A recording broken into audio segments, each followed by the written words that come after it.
بسم اللہ الرحمن الرحیم۔ رسول اکرم صلی اللہ علیہ وسلم کی حدیث ہے کہ قیامت کے دن اللہ کے نزدیک سب سے بدترین شخص وہ ہوگا جو دوسروں کی دنیا بنانے کی فکر میں اپنی آخرت کو تباہ و برباد کر لے۔ یہ بہت ہی غور طلب حدیث ہے کہ نبی اکرم صلی اللہ علیہ وسلم نے اس شخص کو بدترین شخص کہا ہے جو دوسروں کی دنیا بنانے کی فکر میں اپنی آخرت برباد کر لیتے ہیں۔ تم اپنی اولاد کی دنیا بنا رہے ہو، ان کے لیے کمانے کے لیے تم حلال اور حرام کی تمیز بھول جاتے ہو، دنیا میں جیسے چاہتے ہو کماتے ہو اور اپنی آخرت برباد کیے ہو، دوسروں کی فکر میں تم اپنی آخرت کو تباہ کر لیتے ہو۔ یہ بڑا لمحہ فکریہ ہے کہ انسان کو سوچنا چاہیے کہ میں اپنی زندگی جو گزار رہا ہوں وہ مجھے کس ڈگر پر لے جا رہی ہے، میں کس کی زندگی خراب کر رہا ہوں۔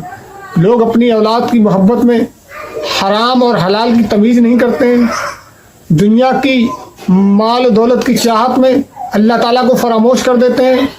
یہ نہیں دیکھتے کہ یہ مال جو اللہ نے دیا ہے یہ کس طرح میں نے کمایا ہے اور کس طرح میں خرچ کرتا ہوں اور یہ کس کے لیے کما رہا ہوں۔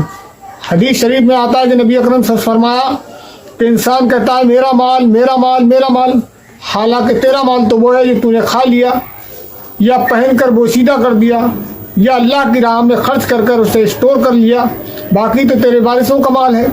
یعنی کہ انسان کا وہی مال ہے جو اس نے کھا پی لیا، پہن لیا یا اللہ کی راہ میں خرچ کر لیا، باقی تو تیرے وارثوں کا مال ہے۔ اس کے علاوہ اللہ کے رسول صلی اللہ علیہ وسلم کی حدیث ہے کہ دنیا مومن کے لیے قید خانہ ہے اور کافر کے لیے جنت ہے۔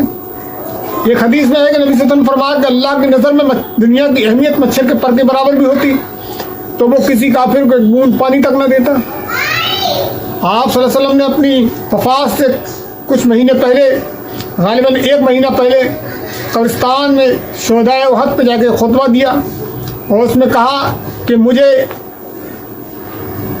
یہ ڈر نہیں ہے کہ میرے بعد میری امت شرک کرنے لگے گی، بلکہ مجھے یہ ڈر ہے کہ میرے بعد میری امت مال کے فتنے میں مبتلا ہو جائے گی۔ یہ ساری چیزیں انسان کی آخرت کو برباد کرتی ہیں۔ دنیا کی محبت ہو، اولاد کی محبت ہو، مال کی محبت ہو، اور ان سب محبتوں کے پیچھے انسان اپنی آخرت کو تباہ و برباد کر لے، ایسے شخص کو اللہ کے رسول صلی اللہ علیہ وسلم نے بدترین شخص کہا، یعنی سب سے برا شخص۔ اللہ تعالیٰ سے دعا ہے کہ اللہ تعالیٰ ہمیں ان باتوں پر غور و فکر کرنے کی توفیق عطا فرمائے، آمین۔ باخر الدعوانا ان الحمد للہ رب العالمین۔